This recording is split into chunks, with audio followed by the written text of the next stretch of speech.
I'll call to order the Board of Zoning Appeals for Monday, January 24th of 2022. First item on the agenda is the approval of the minutes. The agenda actually states meeting minutes from January 10th of 2021. Obviously, it is 2022, so we are here to approve the January 10th, 2022 minutes. I'll move to that. Second, 2022. Motion by Mr. King, second by Mr. Fuller. All those in favor, raise your right hand. All opposed, same sign. Motion carries 5-0. Next up is special requests and continuances. The first is a special request to resubmit docket BZA 2021-018, a development variance requesting a reduction of the requirement that loading facilities shall not be located within 200 feet of residential property.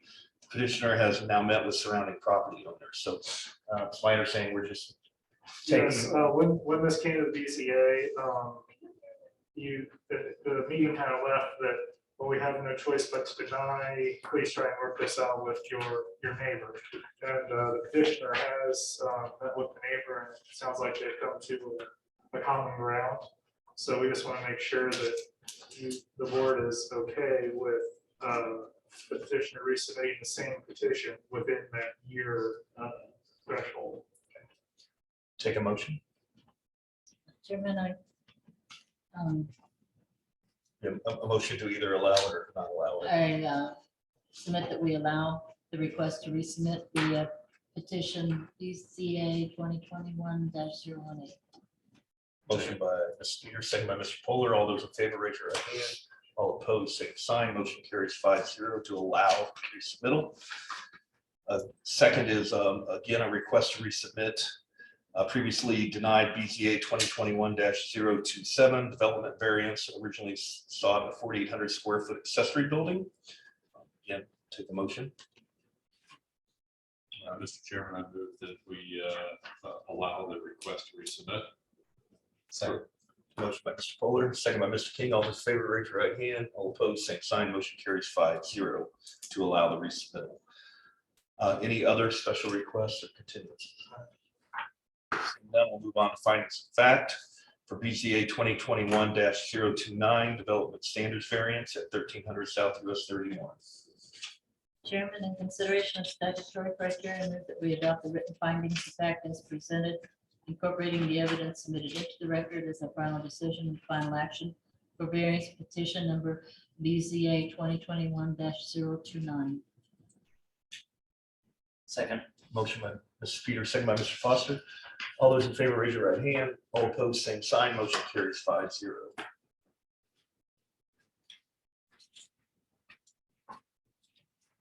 We have no old business. Any old business from the floor? Seeing none, we'll move on to new business. Starting with docket BZA 2021-037, the development standards variance, Adrian Leach on behalf of Greenwood Christian Church. This is for requesting two variance requests for relief from ordinance signage, menu of on-premise signs allowed by permit. It's two, and on-premise sign menu, one per street front to allow a third monument sign in the middle of the campus. All those wishing to present on behalf of the docket, please stand. One is online. And if you, do we have someone online? Yes, I'm on Zoom. All right. Anyone here speaking to this in the building? Okay. Oh, Mr. Davis. All right. So Dale, go ahead and have you sworn in by the secretary. Do you swear on Nancy's perjury, the testimony of faith, true, to the best of your knowledge? I do. And then Ms. Leach, if you would also raise your right hand so we can see it and be sworn in by the secretary. Do you swear no penalties, perjury, the testimony of faith, is true, to the best of your knowledge? I do. All right. Ms. Leach, tell us why you're here. I am here to address two different variances for the signs. One is that we would like to replace an existing school sign on our campus with a monument sign. And the approval will not be injurious to the public health, safety, morals, and general welfare of the community because the sign will be replacing a current sign located between the building and sidewalk, not creating any new obstructions or obstacles. The use and value of the area adjacent to the property included in the variance will not be affected in a substantially adverse manner because the sign is located within our campus, not visible to surrounding properties or from traffic on Everett Road or Worthsville Road. The strict application of the terms of the zoning ordinance will result in practical difficulties in the use of the property because a smaller sign tends to blend in and be overlooked or viewed as a wayfinding sign instead of prominently identifying the entrance to the school versus the church entrances since they share a building. Okay, and I will add that the structure is not regulated under Indiana Code 8-21-10-3 for hazard air navigation. Why don't you tell us a little bit about the second request and go through the criteria on that as well? Sure, I'm sorry. The second request is that we would like the monument sign to have a minimum or a base height of 18.5 inches instead of the minimum base height of 2 feet. And the approval will not be injurious to the public health, safety, morals, and general welfare of the community because the request does not diminish the visibility or the clarity of the sign while being viewed from our property. The use and value of the area adjacent to the property included in the variance will not be affected in a substantially adverse manner because only people on our campus will see the sign, and the smaller base height also helps to ensure that. The strict application of the terms of the zoning ordinance will result in practical difficulties in the use of a property because the increased base height will obstruct the view from a classroom window and possibly interfere with an existing tree planted close to the area. Okay, and again, the structure is not regulated under Indiana Code 8-21-10-3 for hazard air navigation, so that is not applicable. And you are familiar with the staff report and the proposed conditions the staff has suggested? Yes. So request number one, the requested condition is that the monument sign shall substantially conform to the location of the exhibit submitted with this petition. And for request number two, that the monument sign shall substantially conform to the size, height, and style of the exhibit submitted with this petition. And you're good with both of those. Okay, anything else to add? I don't think so. Mr. Davis, do you have time for rebuttal or to add? More of comment than rebuttal. I also want to clarify that the part of this petition is to vary from the 1 foot surround on those sign designs. That's also called out here on the agenda. Staff supports these variance requests. They are have a campus feel there, so it seems to make sense for their unique needs. Okay, thank you. Ms. Leach, one final time for any additional comment before I close the public hearing? The sign that we're asking for is kind of a mimic of our new entrance monument signs. So we wanted it to kind of, look like that sign, but just in a little smaller scale, so that it will identify the entrance to our school. Thank you very much. I'll close the public hearing and open it up to the board. Ms. Peters, any questions or comments? No questions. Mr. Fuller, No question. Mr. King, No questions. Mr. Foster. No questions. I have no questions either. All right, with that, are all the notices, receipts, and everything in order? Yeah, notices are in order and in file. Certified copy of the zoning UDO is also in the file. Make a motion to accept all the evidence for the record. Chairman, I move that we admit all the evidence presented in regard to this matter, including the notices, receipts, maps, photographs, written documents, petitioner's application and attachments, petitioner's detailed statement of reasons, the staff report prepared by the planning department, certified copies of the Unified Development Ordinance and Comprehensive Plan, testimony of the petitioner, city planning staff, and any remonstrators, and all other exhibits presented, be they oral or written, for consideration by this board, in regard to this petition and to include the testimony of those present this evening. Motion by Mrs. Peters, second by Mr. Fuller. All those in favor, raise your right hand. All opposed, same sign. Motion carries 5-0.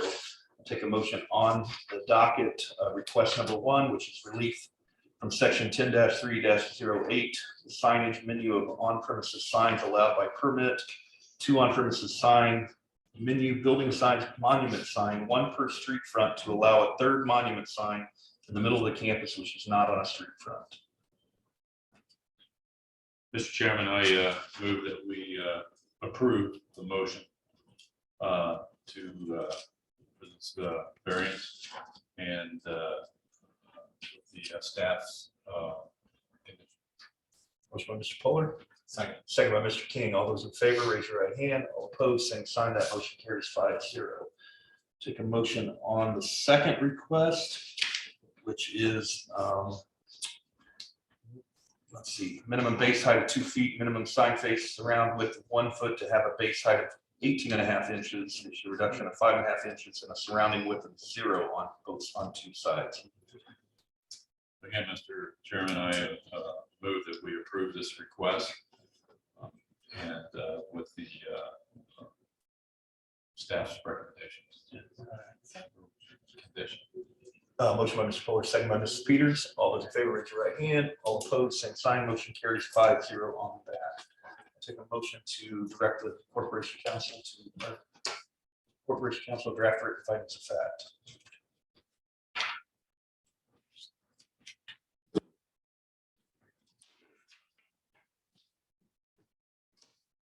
Mr. Chairman, having considered the statutory criteria, I move that we direct the Corporation Counsel's Office to draft written findings of fact regarding our decision on the variance request presented in variance petition number BZA 2021-037. Said findings to specifically incorporate the staff report and the evidence submitted into the record for consideration and adoption by the Board of Zoning Appeals as our final decision and final action regarding this petition at our next meeting. Motion by Mr. King. Second by Mr. Fuller. All those in favor, raise your right hand. All opposed, same sign. Motion carries 5-0. You are, Ms. Leach, you are welcome to proceed. We'll take final action in a couple weeks before planning staff to move forward. Thank you. Thank you. All right, next up is BZA 2021-038, a use variance on behalf of Using Management Company, Emerson, at 374 North Emerson Avenue, requesting approval of a use variance for 16-acre parcel of undeveloped farmland as an apartment development under the residential multi-unit complex zoning requirements. All those wishing to speak, please stand. Is there anyone on the Zoom that is wishing to speak to this? Seeing none, those that are here and wishing to speak, please raise your right hand and be sworn in by our secretary. Do you swear on penalties of perjury, the testimony of the truth, the best of your knowledge? Okay. Mr. Lupian, I assume you're going to start us off. Yes. PowerPoint. If you would state your name and address for the record and then tell us why you're here.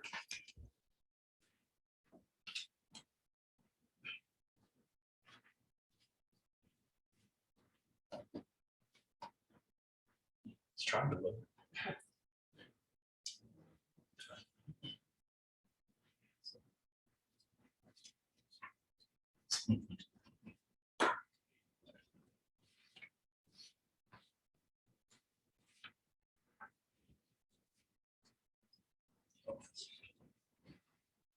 Yeah, and I will, thank you. A reminder that for rules of procedure, you have 15 minutes to present collectively for the petition. There will be 15 minutes collectively to remonstrate, and then there will be 5 minutes for each side from a rebuttal. So if you are speaking, try not to repeat what someone has said prior and add to the content if you would. All right, you start now. Thank you, Mr. Chairman. My name is Tom Vanderlip Karen. I'm with the Van Dalen Law Firm at Greenwood at 225 South Emerson, Suite 181, 46142. I have the distinct pleasure of representing Using Management in connection with this use variance. Using Management currently operates the courts of Val Vista. the apartments of St. Andrews and Greenwood Oaks townhomes. Using has owned and operated the courts since 92, St. Andrews since 93, and the Oaks since 2012. And you can see that they paid a total on those 3 properties of almost $300,000 in real estate taxes on an annual basis. And because it's better to be in Greenwood, Using is prepared to further invest in Greenwood to the tune of millions of dollars. Estimate that this project is a $40 million project. It is offered to purchase approximately 16 acres at 374 Emerson Avenue for the purpose of bringing an upscale apartment complex, much like the Verge Apartments. Greenwood invested in the Verge by giving them tax credits. Unlike the Verge, we're not asking for tax credits. But if you look at the assessed value of the Verge, it's about 19 million rounded up. If you figure that out on a per unit basis, with us having 300 units, we're looking at over $600,000 paid taxes on an annual basis. To give you some background as to why we're here. The property is zoned industrial large format. This project is not permitted in that zoning classification. And the ordinance is a guide. Sometimes it just doesn't get it right. And why doesn't it get it right here? Because it placed a high intensity industrial zoning district right next to a residential subdivision. A residential subdivision made up of duplexes and one single family residence. Using is asking you to fix that by allowing them a use variance so it can develop this property for an upscale market rate apartment complex like the Verge. Everybody wins if you grant the variance. Greenwood has a multi-million-dollar project. Taxes are being generated, and it preserves and probably improves the value of the properties to the south. Some pictures of the properties that they currently use: Greenwood Oaks, St. Andrews, 3 stories, and the courts at Mount Vista.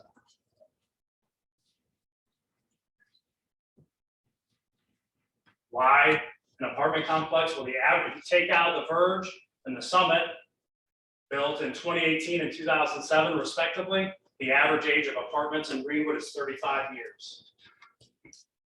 The occupancy rates are full. You can't get an apartment in Greenwood. We need apartments. The need exists. This isn't a speculative project. There's the property at 374 Emerson.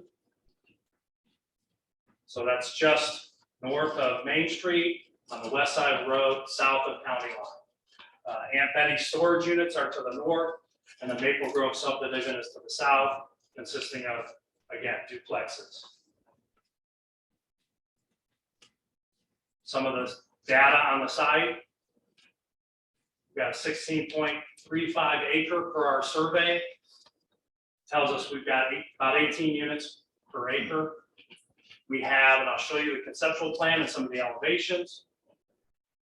We initially started with several different other site plans as we're trying to run through the process, meeting with Greenwood, meeting with the tech committee. Formerly, we had 4-story buildings throughout. We started with 350 units, moving down as we received comment feedback. Now we're down to 300 with 2 3-story buildings on the south side and 4-story buildings on the north side by Aunt Betty's storage units, which are less than 10 feet from the property line, by the way, because they were developed so long ago. According to our survey, they're probably 7 to 8 feet from that property line. We've got a unit mix: 86 small 1-bedroom, 40 large 1-bedroom, some 2-bedrooms. The amenities: full kitchen appliances, fitness center, swimming pool, dog park.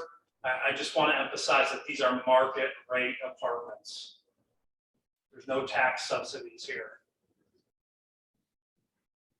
And we did engage a land use expert, somebody with development and construction experience. And according to our guy, the proposed project appears to be the classic favored zoning transition from a lower to higher density use. So as you move from the from the multifamily to this piece up to the industrial. And in our prior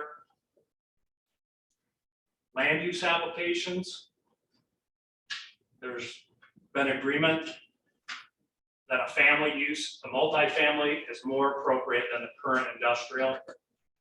It will serve the transition from the residential districts, and it may aid in preserving the property values. Those are comments from the staff report in connection with other land use application about this property. Our expert is Larry Walker from Timberwood.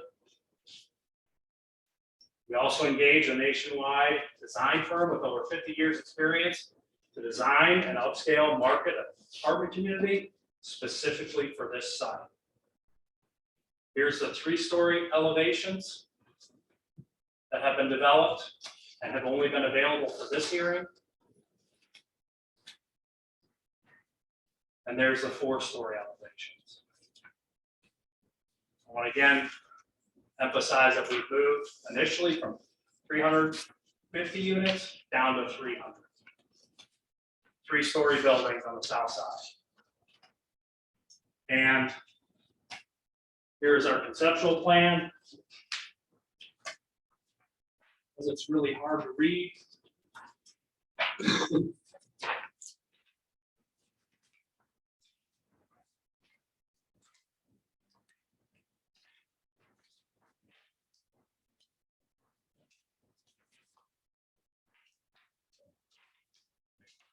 See the properties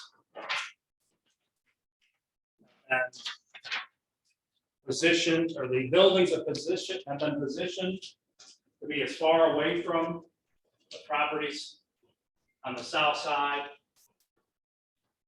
And we've lined it up. We've moved our parking to eliminate traffic as much as possible on the south side so that there's only garages over there. And we've also moved the buildings further east and west on the south side so that we can have a large common area in the middle. Again, to cut down on any interference with the use and enjoyment of the properties to the south.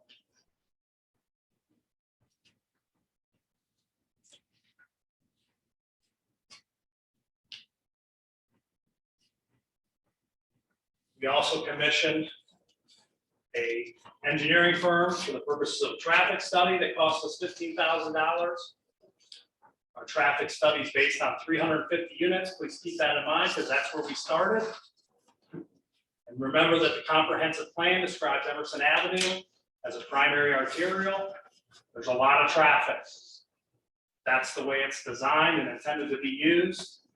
And our engineering study talked about opening day in 2022 and reaches out to 2032. And the conclusion is it will not cause the need for any improvements at any of the study intersections. And the engineering department has indicated that they agree with our traffic study.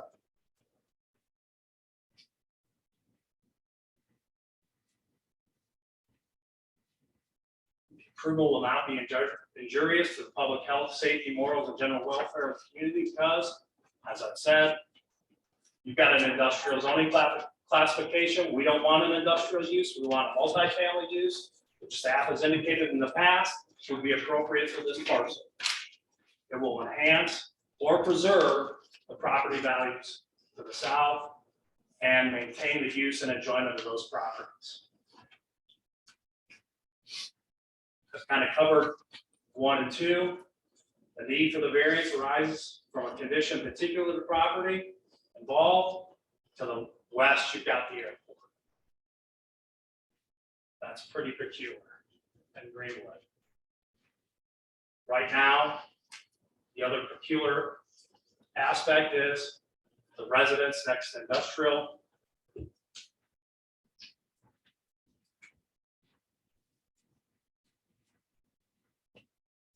The property sits right between 2 starkly different zoning districts.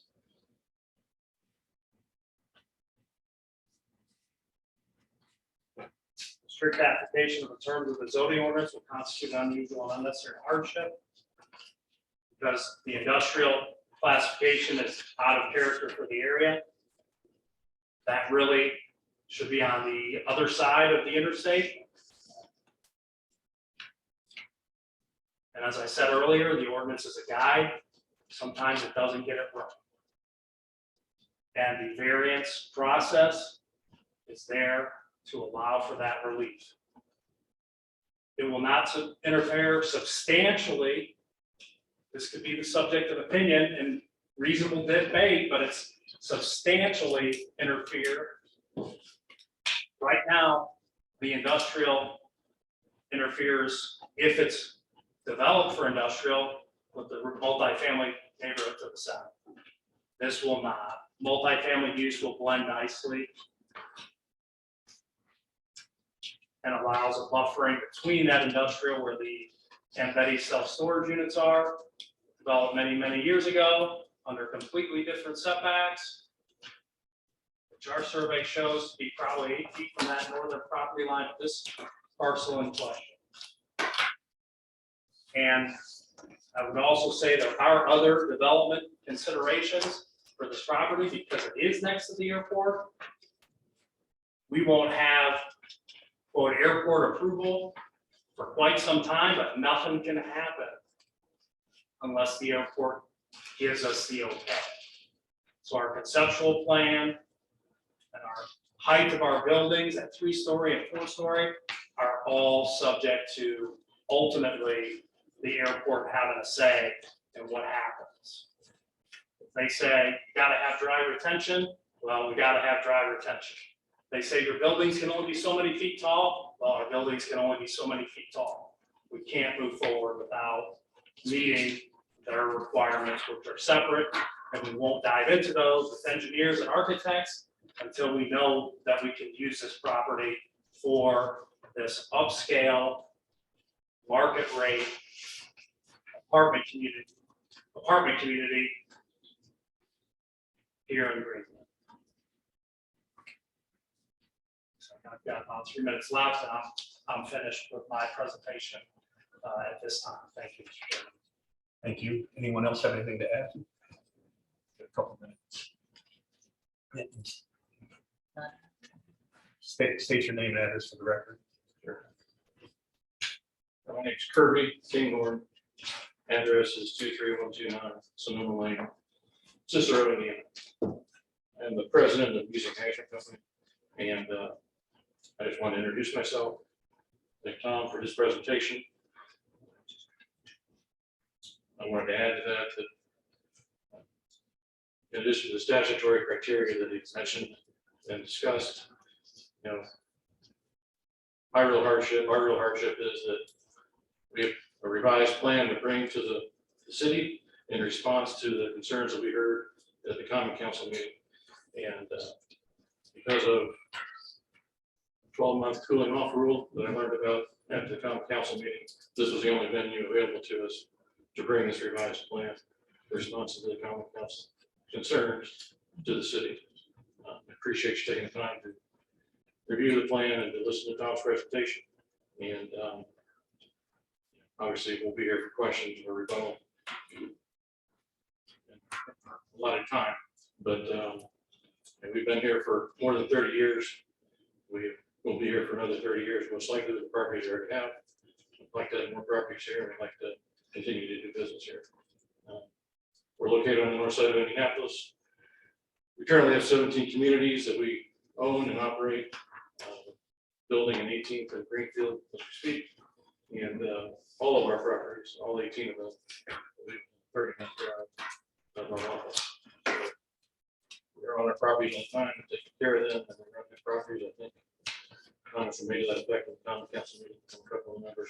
We appreciate those comments and appreciate your consideration. Thank you. Thank you. All right, open up to rebuttal. Who wants to start? Mr. Davis, we'll probably start with you. Sure, and I'll try to be brief, and there's a lot of people want to speak.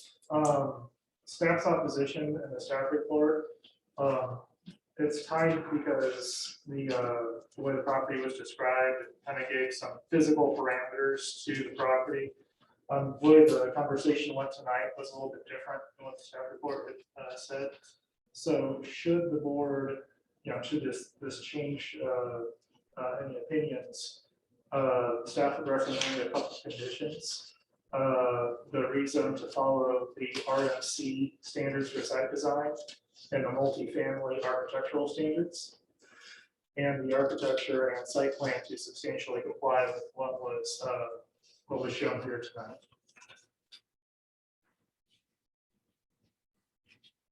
So that was the RMC standards for site design and multifamily architecture design. Yes. And then what was the last one? The architecture and site plan to substantially comply with what was presented here tonight. Understanding, of course, what's been prepared has not been engineered. Fully. I should say.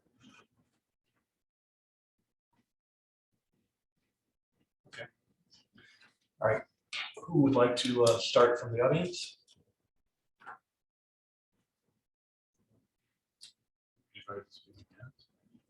Mr. Howard. Back there. Mr. Howard?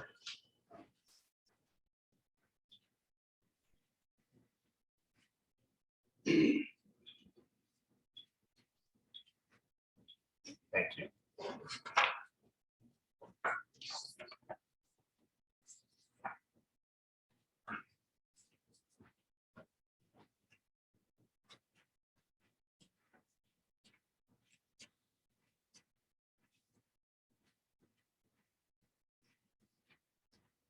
Name and address for the record, please. Yes, my name is Dwight B. Howard.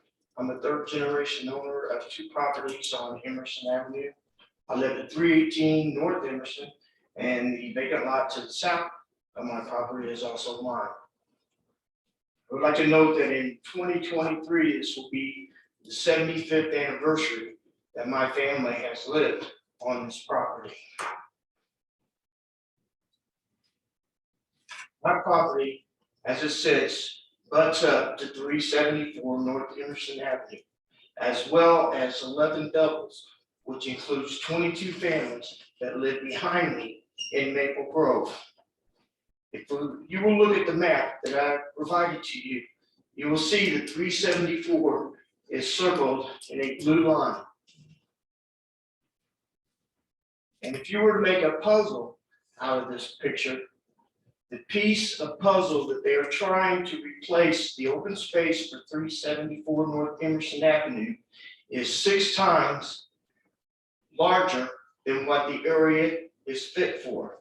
And I could prove that. I do want to say one thing, that the letter that we had received in the mail from Van Baylor, the map that was on the back did not have the numbers that he told you tonight. Okay, they had 332 apartments, and it's going to be 4 4-story buildings with 80 units in each building. So I did some quick calculations here, and 300 apartments on the 16 acres. The density works out to be 18.75 units per acre.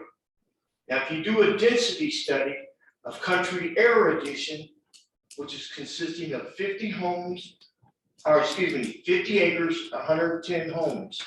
The Maple Grove doubles that sit directly behind my property has 49 doubles on 16 acres. Now, to do the survey correct, the 49 doubles, you would double to 98, because that would represent the families. Okay, so you take the 98 from the doubles, the 110 homes in Country Air Edition, that is 66 acres, you get a density of 3.15 units per acre. So that is one of the biggest problems I have with this project, is how do you justify a project that is 6 times the density of the 66 acres that lie to the south of it? It doesn't fit. There's no way that that fits in our neighborhood. 4 4-story buildings, which I guess they changed now to 2 4 stories and 2 3 stories, still do not belong in our neighborhood or on Emerson Avenue. Let alone you're committing 300 cars to Emerson Avenue on a daily basis because they live and they have to go out and they have to come back in. And another thing is, if you drive down Emerson Avenue, there are no 4-story buildings facing Emerson Avenue. There are no 3-story buildings facing Emerson Avenue. And I think that is an attribute to the designers and the planners up until this point. The only problem I have is when they put the concrete divider down in the middle of the road, because I took a gut punch to that one, because I cannot turn north out of my property, nor can I turn into my property when I come from the south. But anyway, if you drive up down Emerson Avenue, you look at all the buildings are uniform, they look good. And then all of a sudden, when you cross Pleasant Creek, then you're gonna have 2 4-stories and 2 3-story buildings with a density rate of 18.75. That does not compare to the 66 acres south of there. I'm here because I'm representing a lot of my neighbors. I've talked to them. We do have some people present here tonight. I will ask them to raise their hand or stand up. And they're here in opposition to this project. This project was voted down at one time on December 6, 2021. I really felt like that we've been blessed because I know this is a David versus Goliath type of situation. But all I'm asking you to do is to please vote no on BZA 2021-38. Please consider that. You know, my livelihood, my neighbor's livelihood are all at stake.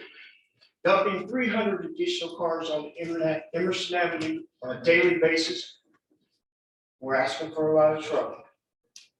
But in ending, I would like to give you a quote from the great Reverend Dr. Martin Luther King.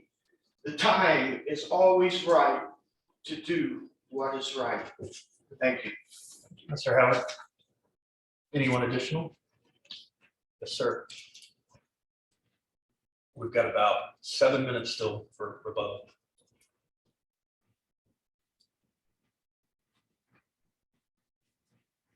Name and address, please. Tim Fox of 974 Maple Grove. I have looked at this project from all aspects. I believe there should be development. It's good for Greenwood, it's good for the county, it's good for all of us. But when I've looked at this project, I see the traffic problems that we have getting out now. Dividers have changed the ability to get in and out easy. I've also taken the time over the last month or so just to drive the area, look what's there. I've looked at the new apartments down by the shooting range. They're 4-story. And that is a lot of people. That's a lot of cars that are going to be put onto Emerson. And I've also looked at how it's going to back up to my house and how that's going to affect my property and the changes I have to make. And for what I make, my income, that's going to be a burden. Money that I really don't have to spend and maybe put up privacy fences, move sheds, and other things that have been there for 20 plus years. And in looking at the design and development phases, and they talked about changing this from an industrial to multifamily use. Well, there's also property on the other side of the interstate, hundreds of acres, that the same thing could be done to. That won't affect anyone else. The land is clear, it's open. Apartments can fit there just fine without any problem for anyone. And that's why I oppose this. There is hundreds of acres of land on the other side of the interstate that can be developed the same way with zoning changes versus this. This is more suited for single family units like we have, or farming such as it is, or uses that work forever. You know, and also there's more development coming this way from the north. I mean, there's projects underway right now. I went and looked the other day, they're building. That's going to bring more traffic. There's properties that are under development already, just on the other side That's all bringing more traffic. It all adds up. And I just think this is too much for this location, when there are other better suited locations, still in Greenwood, still close by, that would affect no one. Thank you. We got 4 minutes. Anyone else? Mr. Campbell?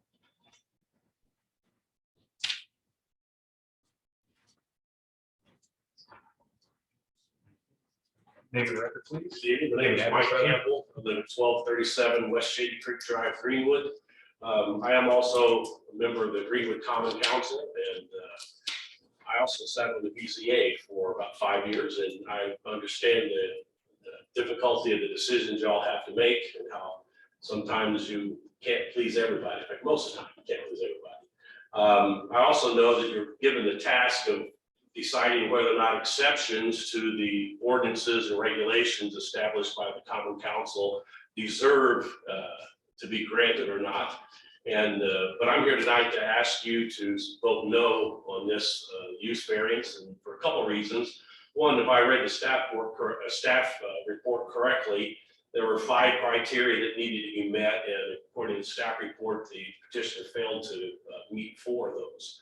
So that's not a good. I would hope that just that alone would be enough for you to vote no. But the other reason is that, as was mentioned earlier, this did come before the council back in December, and I find myself in a little bit of an unusual situation because I voted for the rezoning at that time. I agree that the property needs to be rezoned or zoned something other than industrial. However, I see that this move by the petitioner is kind of a way to circumvent the decision of the council. The majority of the council was opposed to the rezoning and the project at that time, and I feel that a use variance is just a way to get around it. There are other ways to accomplish this goal. It may take more time, but there are other ways to do that. So with that, I'll stop. I would appreciate your vote no. Thank you. Still have 2 minutes. Anyone else?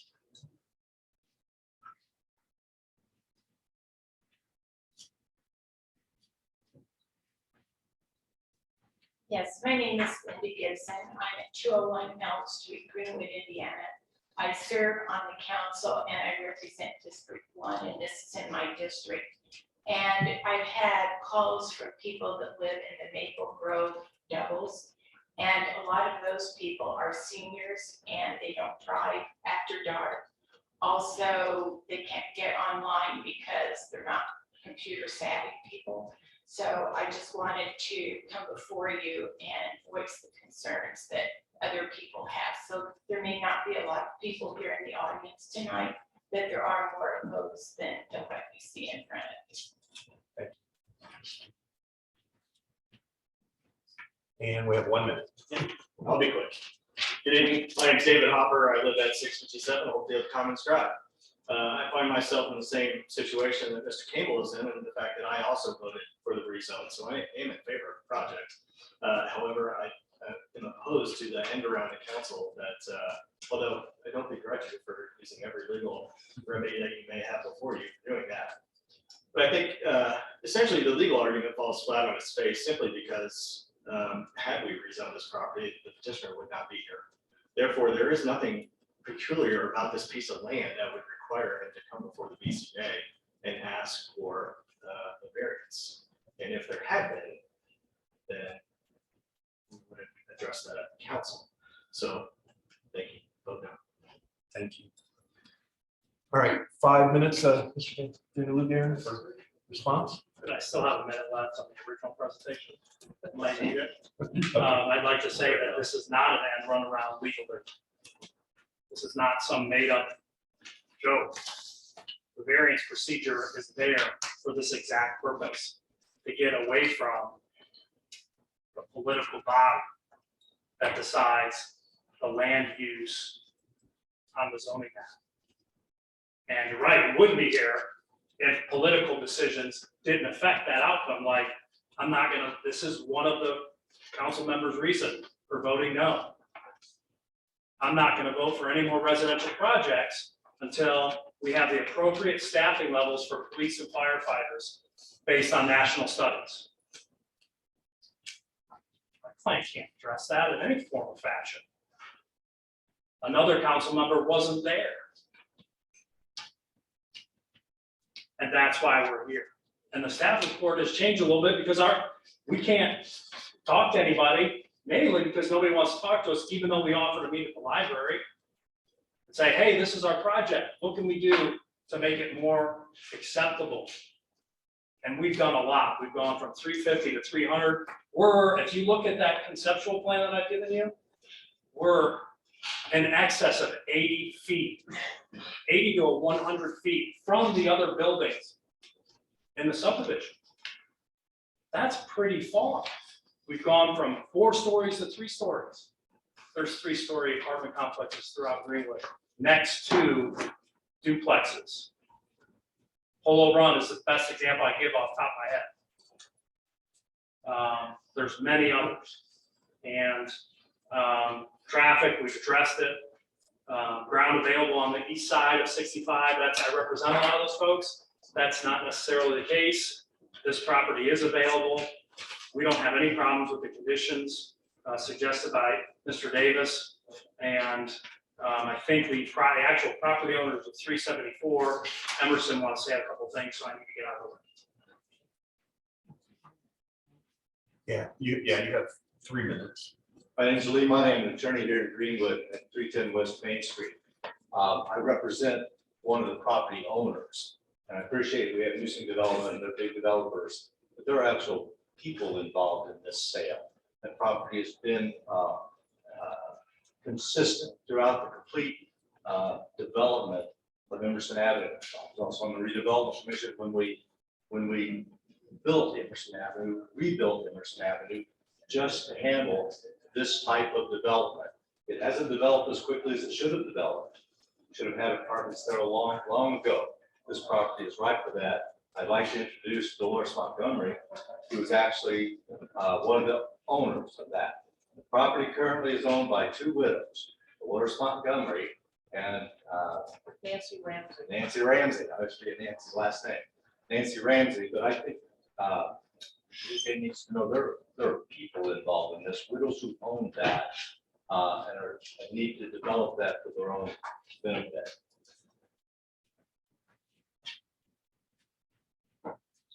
I appreciate the opportunity to speak.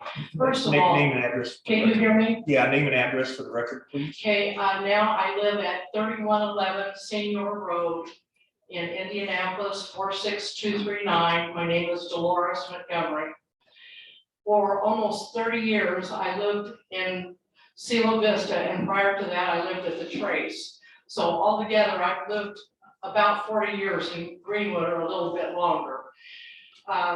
My husband passed away last March. He and his partner, Dr. Summerall, purchased this ground in 1986. And we have had it up for sale, but people come in and they want us to put roads in. And I personally don't have the money to put the roads in. And at one time, he found someone who wanted to put refrigerated warehousing in, and we were turned down. And so Mark Myers is the current farmer, and the income from the farming just barely pays the taxes. And used to be Lee Ditch. I don't know what happened to that. But I would appreciate any consideration. I own 2/3 of the property. Nancy has 1/3. We're both trying to settle estates, and it's very difficult.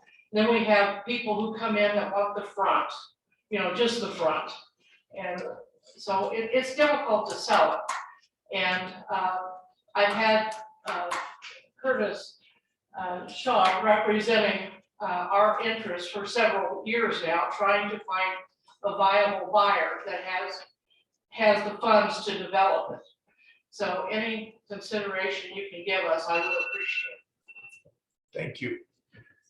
That is all the time we have for the public hearing. So we'll close the public hearing. So I'll start with the Board of Zoning Appeals. As was pointed out, it is really incumbent on us to determine if all the criteria have been met, all 5. If any of those we deem have not, then we are not to approve. There's a lot here. I mean, it really goes beyond what we want or think should happen, right? I look at this from my perspective. I think number one's pretty easy. I don't think that's injurious to public health, safety, morals. I think there's been arguments on both sides of whether it's affected in a substantially adverse manner the property adjacent. I'm still not sure it arises from a condition peculiar to the property involved. Though I did start to hear a little bit there at the end. This is Montgomery. The use and value of the area adjacent to the property, including the variance, will not be affected. Wait, I'm sorry, I already talked about that one. The strict application in terms of zoning ordinance will constitute an unusual and unnecessary hardship. I guess that's where you just spoke to. And the approval does not interfere substantially with comprehensive plan. I just ask all of you to keep those in mind. Ms. Peters, any questions or comments? I guess I just want clarification. If I'm hearing right, the property just south of this area is already multifamily. Duplexes are generally multifamily. It's duplexes, so yeah, attached. So single it's family. already multifamily. It's considered. It's considered single family, but it's attached single family.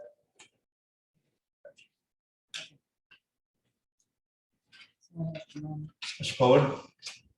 I know within the last couple of years in the unified development that some of the zone designations have changed. I guess my question is, how long has this property been industrial? Ed, do you know off the top of your head? I mean, it's been industrial for quite some time. I think since back in the 70s, I believe it was industrial before I showed up in 19. So it hasn't. The It hasn't property been, south of there where Maple Grove was rezoned for that subdivision to be developed. So it's not. It hasn't been rezoned recently. No. So it's So not. when we did the new zoning ordinance, we simply migrated it from one industrial to another. We did not change the zone. So Emerson Avenue was a 2-lane road with nothing out there 50 years. Right. So, All right. Mr. King?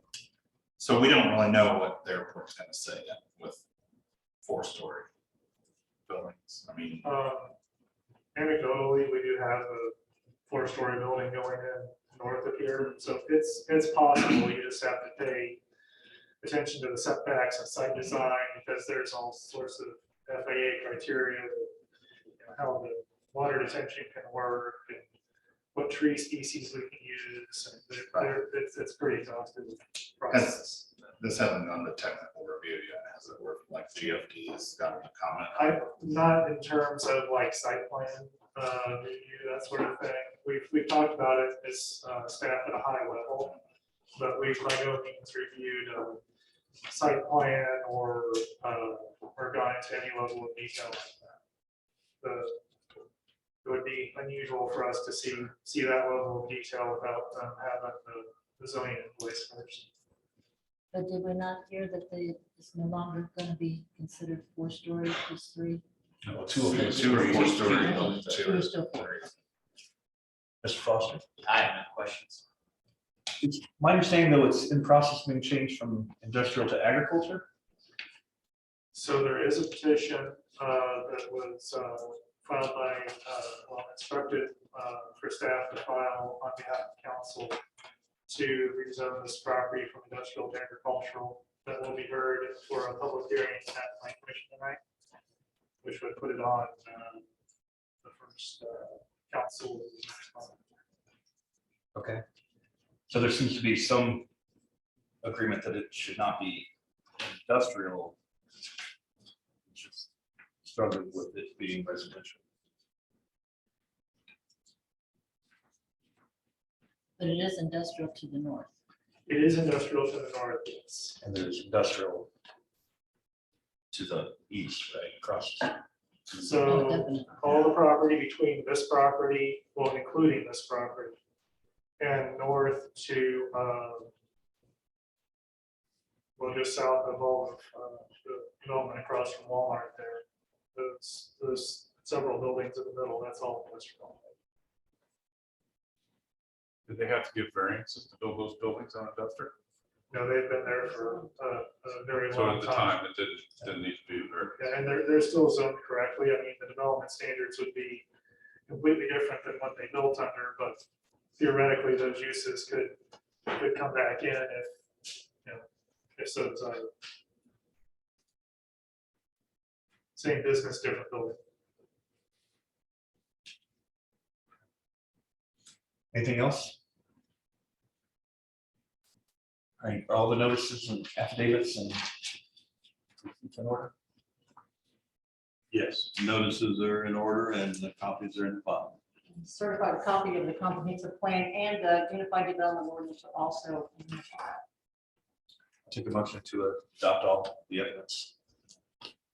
Chairman, I move that we admit all the evidence presented in regard to this matter, including the notices, receipts, maps, photographs, written documents, petitioner's application and attachments, petitioner's detailed statement of reasons, the staff report prepared by the planning department, certified copies of the unified development ordinance and the comprehensive plan, testimony of petitioner, city planning staff, and any remonstrators and all other exhibits presented, be they oral or written, for consideration by this board in regard to this petition, and to include the testimony of those present this evening.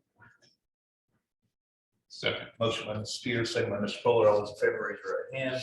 All opposed, same sign. Motion carries 5-0. I would take a motion on the docket itself, which is BZA 2021-038 for approval of a use variance for a 16-acre parcel of undeveloped farmland as an apartment development under the RNC residential multi-unit complex zoning requirements. I'm going to move that we deny the request. Motion by Mr. King to deny. Do I have a second?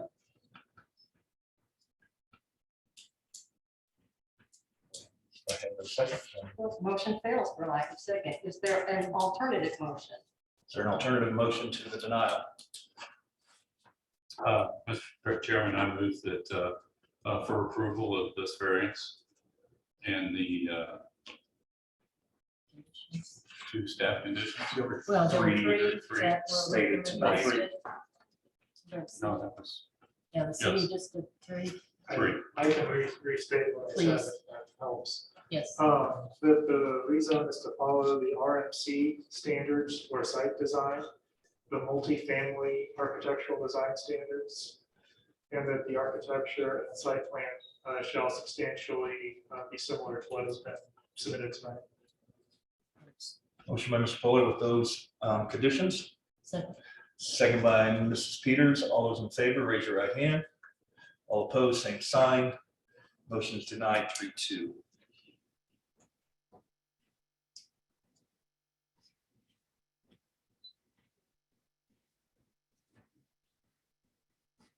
I will take a motion to direct the Corporation's Council to adopt the written findings of fact.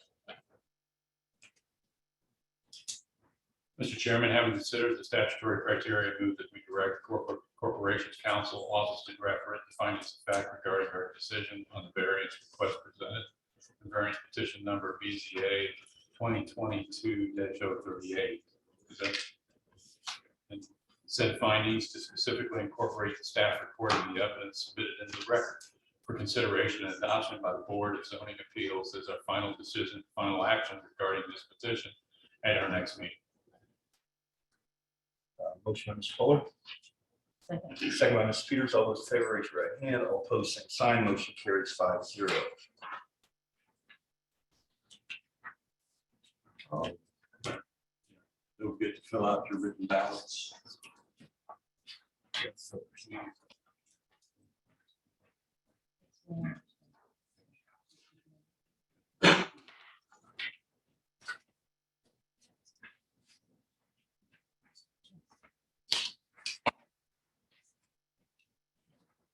Any new business from the floor? Seeing none, any announcements? We do have business for the next meeting, correct? Yes. Okay. Any other announcements? Seeing none, a motion for adjournment. We are concluded the zoning appeals. We get a planning commission meeting in 10 minutes.